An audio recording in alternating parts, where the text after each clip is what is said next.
Number 1. What is your name, please? My name is John Adams, and I helped to raise the Mary Rose. Number 2. My name is John Adams, and I helped to raise the Mary Rose. Number 3. My name is John Adams, and I helped to raise the Mary Rose. Only one of these people is the real John Adams and has sworn to tell the truth. And tonight's panelists are Peter Cook, Beverly Anderson, Willie Rushton, Victoria Wood, and here is the host, Graham Garden.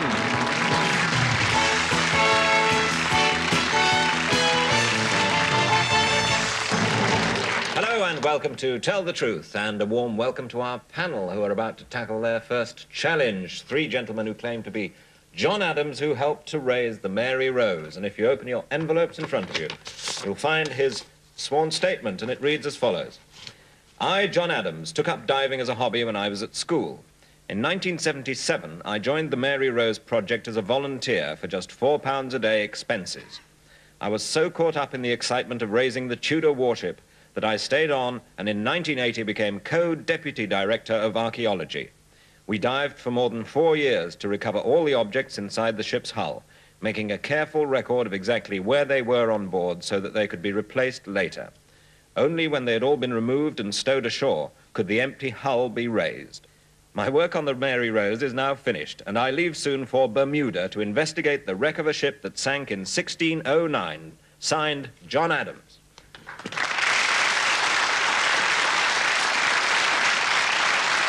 Well, you've heard the claim and you've heard the name, and now you've got to find out by questioning which one of these gentlemen is the real John Adams, bearing in mind, and I warn you, that only the real John Adams has sworn to tell the truth. The other 2 are imposters and will lie to you. Now, you can ask as many questions as you can until you hear the hooter, and we'll start with Mr. Peter Cook. Your time starts now. Number 1, where are the remains of the Mary Rose now stored? They're at the moment in Dock 3 at Portsmouth Harbour. Number 3, is there any special form of treatment for the remains at the moment? Absolutely. They have they're being constantly sprayed with salt water and having an artificial wax put into them. At this very moment? At this very moment. Number 2, why did the Mary Rose sink in the first place? Basically, she was overloaded. Number 1, who was your leader? The archaeological leader. The archaeological leader, naturally. What else would I be asking about? Yes, well, that's Margaret Duke. Margaret Duke. Number 3, when you go to Bermuda... We'll never know what happens when you go to Bermuda, because that's all the time you have. We go now to TV presenter Beverly Anderson, starting now. Number 1, in 1977, when you first started work on the Mary Rose, was she uncovered at all, or was she totally covered up? There were parts of the lower timbers uncovered, yes. I see. And number 2, what exactly did you do when you first joined? I was basically a diving volunteer, but I was an archaeologist, and that's what I was interested in. Number 3, I'm still not clear about specifically what you did in 1977. In 1977, it was very much preliminary work because there were very few of the timbers showing, and the work was very painstaking to try not to damage any of the artifacts on board. When did you finish clearing the hull, number 2? The last remains from inside the hull were cleared this year, in July. And we go on now with Willie Rushton. Ah, number 1, what does it say on your sweater? This means with God on our side, how can we fail? Doesn't. Sorry, that obvious. What does it say on your sweater? Number 2, what does it say on your sweater? Roughly translated, it means, if God is with us, what can be against us? Number 3, why is your sweater illiterate? St. Michael's haven't learnt how to spell yet. Number 1, did you meet Prince Charles during underwater? Yes, underwater and above water. Number 2, is he more interesting underwater than he is above water? He's impressive both underwater and on the surface. Number 3, have you ever suffered from the bends? No. Funny, you look as though you have. Well, some probing questions on knitwear there. We go now, finally, to funny lady Victoria Wood. Number 1, when did the Mary Rose sink? It sank in 1545. What was the most interesting thing you found on it? Personally? Yes. Cannon, bronze cannon, and I was lucky enough to find a very small wooden cup that was complete. Number 2, how much did it cost to raise the Mary Rose?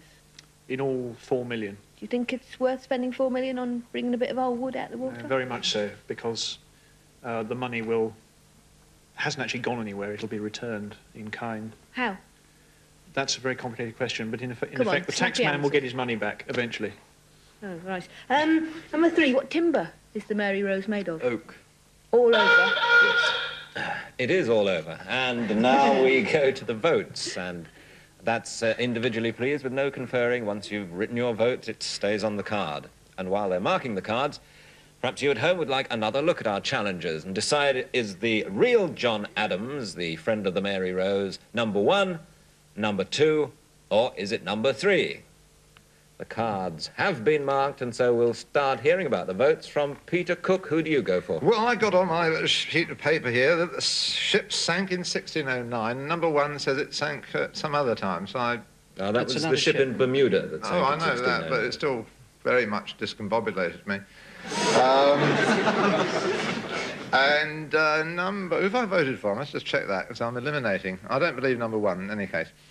He didn't know what was on his own sweater. Number 3, all this stuff about waxing at this very moment going on. The temptation of number 3 is he's got a different sweater, which probably makes it him, but I'm going to vote for the firm assurance of number 2. Number 2, flattery. Right, and Beverly Anderson, who do you go for? Well, I didn't believe number 1, I'm afraid. And I think that, like me, number 3's probably been watching Blue Peter, which is why he was able to be so convincing. I think there's something seaman-like and nautical about number 2, and I'm going to go for him. 2 for number 2. Willie Rushton. Now, yes. Number 1, I think it's almost impossible to wear those things up your nose if you have a moustache. They put things up their noses underwater. Perhaps you didn't know that. No, I didn't. It may be untrue. Ah. I'm not sure. I always imagine people having things up their noses underwater. Right, Prince Charles also again. Number 3, I'm very upset about the woolen. I can't believe he wouldn't have worn one of those sweaters were he not so bulky. He's a burly person, well built like myself. So I go for number 2, he looks like an underwater person. I see all the money there on number 2, which Princely leaves... skin of somebody who's bathed too long. I'm sorry about that. Victoria, do you agree with them? Are we all going on number 2? No. Well, first of all, I'm not going for number 3, because he's too pale. No, he looks like he spends a lot of time under fluorescent light, and therefore I discount number 3. I discount number 2, because he looks like he's never worn a sweatshirt before. And he looks more of an intellectual type, rather than a diving and bending type of person. So I'm going to go for number 1, because he's sort of little and chunky and athletic looking, and he's got nice short hair for putting inside the helmet. So I'm going to say number 1. Number 1. So, nobody's gone for number 3. 3 of you for number 2, 1 for 1. It's the moment of truth. So will the real John Adams, Mary Rose diver, please stand up?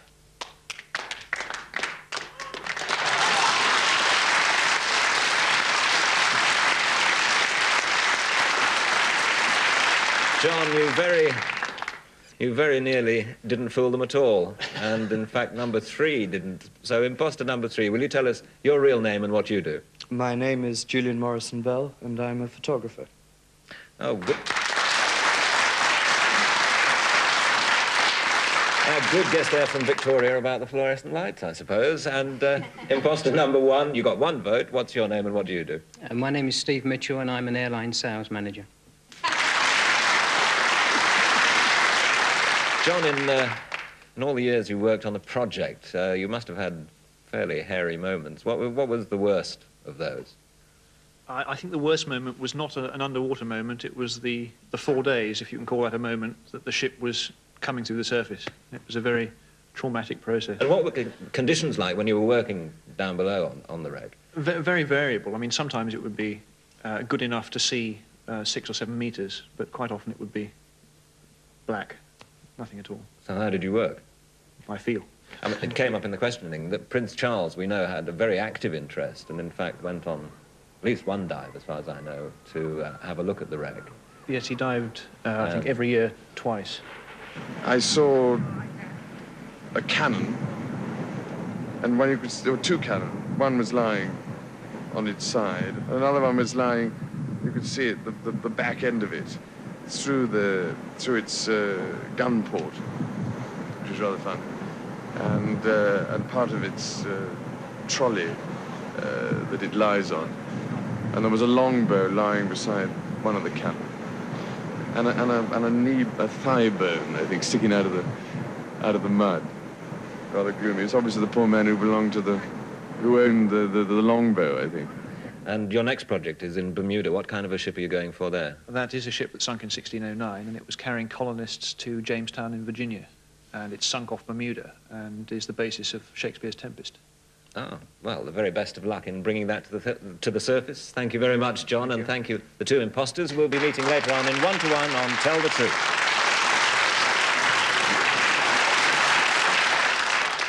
And now it's time to meet three more challengers on Tell the Truth. Number 1, what is your name, please? My name is Jacintha Crawley, and I'm an expert in biorhythms. Number 2. My name is Jacintha Crawley, and I'm an expert in biorhythms. Number 3. My name is Jacintha Crawley, and I'm an expert in biorhythms. Three people there who claim to be Jacintha Crawley, biorhythms expert. Well, we'll be back soon to find more about that claim in part 2 of Tell the Truth. See you then.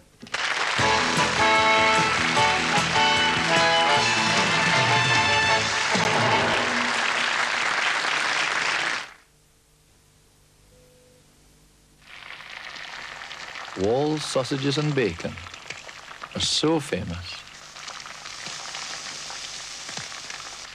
They speak for themselves.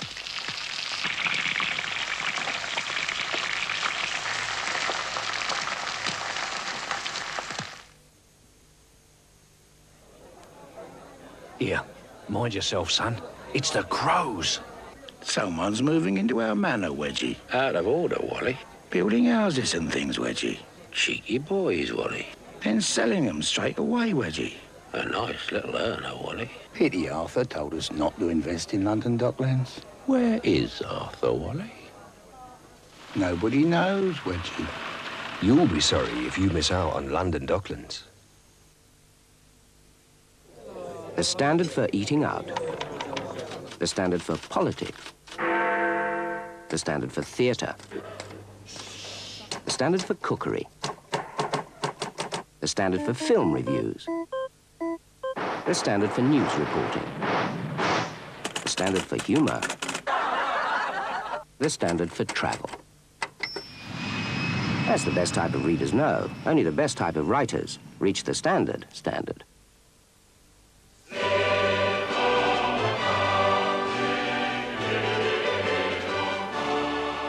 Over the years, Framlington has built up a reputation for unit trust performance that's hard to beat. Now you can find out all about our funds in the Framlington Unit Trust Guide. For your free copy, just send your name and address to Framlington, Free Post, London EC2B 2DL.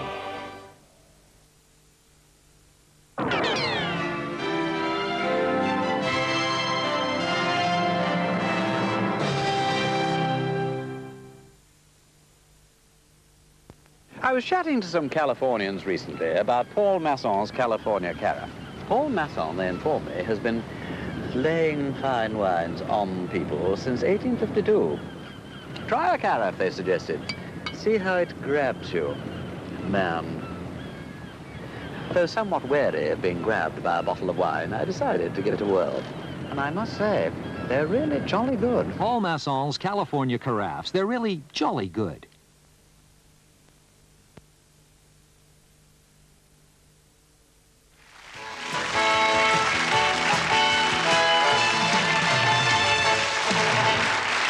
Welcome back to part 2 of Tell the Truth. Now, panel, you remember a little while ago we met three ladies claiming to be Jacintha Crawley, biorhythms expert. And if you open your envelopes, guess what you'll find inside? A signed statement to this effect. I, Jacintha Crawley, am making a study of biorhythms. Each of us has 3 time cycles which govern our emotional, physical, and intellectual states. They start the day we are born. Biorhythms is the fringe science of examining how the relationship between these cycles, which are of different lengths, affect our everyday life. The influence of these cycles was first observed at the turn of the century. In Japan, drivers display warning stickers on their cars on days when biorhythms suggest they will be susceptible to accidents. At present, I am putting thousands of people's charts onto a computer to prove statistically that biorhythms should be taken seriously. Signed, Jacintha Crawley. Well, panel, you've heard the statement. Now, by questioning all three of the challengers, you've got to find out which is the real Jacintha Crawley. And this time we start up this end with Victoria Wood. Victoria, please start your questioning now. Number 1, how long does it take to work out somebody's biorhythmic cycle? Couple of minutes. But, I mean, how long? They don't have to fill in a chart or anything like that for a certain amount of time? No, the initial calculation is a couple of minutes. It just goes from the day of birth? Yes, that's Suppose right. you didn't know which day you were born exactly? Well, most people do have a Yeah, rough but idea. suppose, just suppose. Suppose, well, you couldn't do it. Oh, so you've had it, thank you. Right. Number 2, do 3 low points on of the 3 cycles, do they coincide often? So your lowest point on each 3 bits? No, they don't coincide often, all 3 together. Sometimes 2, but not all 3 together very often, but occasionally. Do you ever get 3 high points together? Well, the same occurs there. And that's all the high points we have time for there, Victoria. On to Willie Rushton, starting now.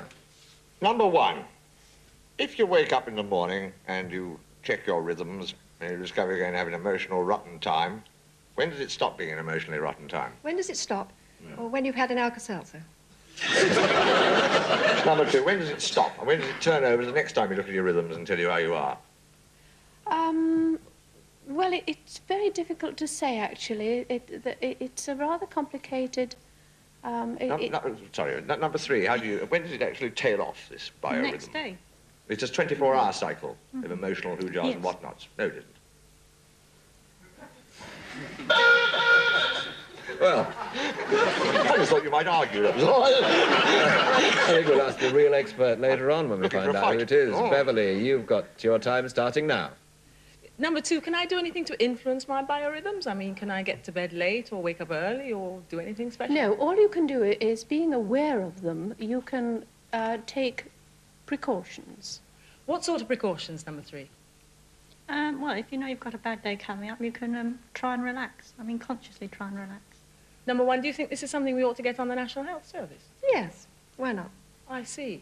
And high points in my biorhythms, all 3 together, is that a disaster or is that a good thing, number 3? I mean, if the peaks all peak at the same time, I mean, is that a good thing? Reasonably good, yes. I feel great, do I? Yes. And number 2, what happens? What happens is the hooter goes, and Peter Cook takes over, starting now. Number 2, who observed this at the turn of the century, this biorhythmic thing? There were 2 people. One was called Fleiss and the other was called Swoboda. I'm very glad to hear that Fleiss and Schwab are still working. No, I'm afraid not. Number 3, what sort of biorhythm did you have mapped out for today? Were you on an up or a down or a... Well, we've all got bad ones, but mine is the worst. You got a terrible one today? Yes. Number 1, your rhythmic mood of today was, how was it? Not bad at all, really. Not bad at all. Number 2, do you think Fleiss or Boborowski was the more important member of the 2 who discovered or observed biorhythms? Sorry, they're the... Fleiss or the people who observed it at the beginning of the century? We'll never know. We'll never know. And that's the end of the question time. And it's time to vote individually, please. No conferring. And once the vote's on the card, it stays there. Meanwhile, you at home get a chance to have another look at our 3 ladies and make up your own mind whether the real Jacintha Crawley biorhythms expert is number 1, or number 2, or number 3. Let's start the voting with Victoria Wood. Well, I don't think it's number 3 because she doesn't look like a Jacintha to me. And I think, you see what I've got? I can't discount 2 so much as choose 1 because 1 to me looks like she has her biorhythms all planned and sorted and she looks very much in control and quite relaxed. And the other 2 look a bit fighting for it. So I'm going to say number 1 again. Number 1, who would only appear on the show on a good biorhythm day, you feel, yes? Willie, what are your thoughts? I don't know. 2 of the people look quite mystic. The sort of people who might pursue this sort of thing, but I don't think it's a very mystic thing. It's a rather practical thing. And I think number 3 has a sort of comfortable look of a person who might well do this, but I have no idea. I'm not even very certain still what a biorhythm is, and if I'd been asked my probing and interesting questions, I would probably have worked it out. Anyway, I think it was Fleisch or curmudgeon. And you go for number 3. How about Beverly? Yes, there's a lot of what Willie says about the competence of number 3. But I think number 1 looks like a lady, as Victoria said, she looks smoothed out and organised, and her biorhythms aren't all knotted up, and I reckon she's the one to go for. Number 1. Number 1. Another one going for number 1. Peter, who do you go for? No, I think number 1 is altogether too cheerful about the whole thing. I think if you study biorhythms, you're going to take it all rather seriously, and she looks too cheerful about it. Number 3 has this, what Willie calls vaguely mystic look, so she's a contender, but again, she's also too jolly about the whole thing. And I think the seriousness with which number 2 approaches this very serious subject is a dead giveaway, and I nominate number 2 along with Fleiss. Your vote for number 2? Yes. Because of her seriousness. Well, that's... I've been more sure of anything in my life. That's 2 for 1, 1 for 2, 1 for 3. Somebody's got to be right. Let's find out who. It's the moment of truth. So will the real Jacintha Crawley biorhythms expert please stand up?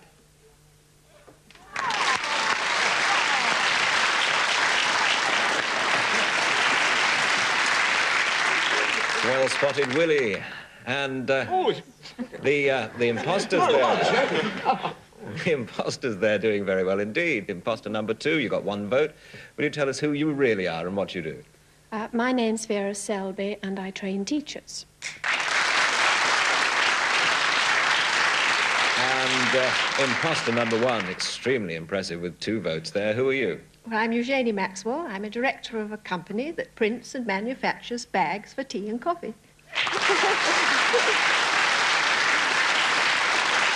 Well, thank you both. And thank you, Jacintha. You actually fooled almost all of the panel.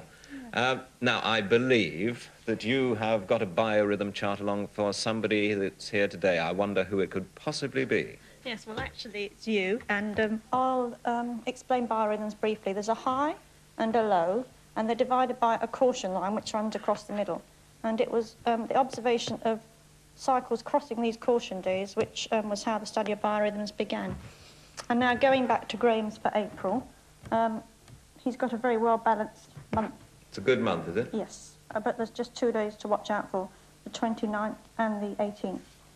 I'll make a note of that. 29th and the 18th. Have got any good days, especially? No, all the rest is plain sailing. Plain sailing. Well, I'm very pleased to hear that. And your own work, you're hoping to get more thousands of results and put them into the computer. That's right, yes. Good. Well, the best of luck with that, and thank you for my chart. I shall bear in mind the 29th and the 18th. Jacintha, thank you very much indeed. Thank you. And here are 4 people that you've all met before. You'll remember Steve and Julian, who pretended to be Mary Rose Divers, and Eugenie and Vera, who pretended to be biorhythmateers. But there is one fact about one of these people that we have withheld from you until now, and that fact is that one of them is a snooker champion. We'll start with you, Peter, and your 20 seconds begins now. What's the maximum number of points you can score? 147. What's the last colour? Black. What is the 3rd colour? Blue. Who do you play for? I play in 2 local leagues. Do you like Barry Manilow? Yes.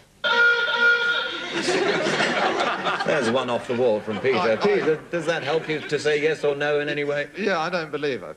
No, you No, say. no. Right, a no there for Vera. Now, Beverly, you'll be quizzing Eugenie starting now. Who taught you to play snooker? My coach. What sex was your coach? He's a man. He is a man. How long have you been playing snooker? How long have I been playing snooker? Yes. Oh, about 15 years. And how long have you been champion? Well, I've won twice. And what's your favourite shot? Favourite shot? I don't think I've got one, really. No, I haven't got one. No favourite shot. What's your best shot? Beverly, yes or no? No. No? Right. A no there for Beverly. Willie, your time starts now. What is the name of an extremely boring commentator on Pot Black? Mr. Lowe. That's the one. I couldn't remember it for the life of me. My word, how he goes on, doesn't he? Did you get that sweater at Marks and Spencer's, or was that a joke? Rather a poor joke. How much was it? About 3 and 6 at a... Thank you. Now, that must have given you an awful lot of information there about snooker playing. No way is that a snooker player, you think. Right, really. Final chance now. Victoria asking Steve questions starting now. What's that wooden thing you push all your balls into called? Frame. A frame? On the snooker table. Is it very expensive to have those waistcoats made for leaning over the table in? No, mine has elastic on the back. It stretches. Oh, that's handy, isn't it? You have to wear those things to keep your sleeves up with that I don't know the name of. And before we find out if the waistcoat came from Marks & Spencer's, to Victoria, yes or no? Nope. No. Now we have 4 no's. One of those people, remember, is telling the truth and is a snooker champion. Victoria, you went last. You have a yes vote to place on any of the others. I put my yes on Vera. You put your yes on Vera. Yes. Right, so Vera scores a yes as well as a no. Will the real snooker player please stand up?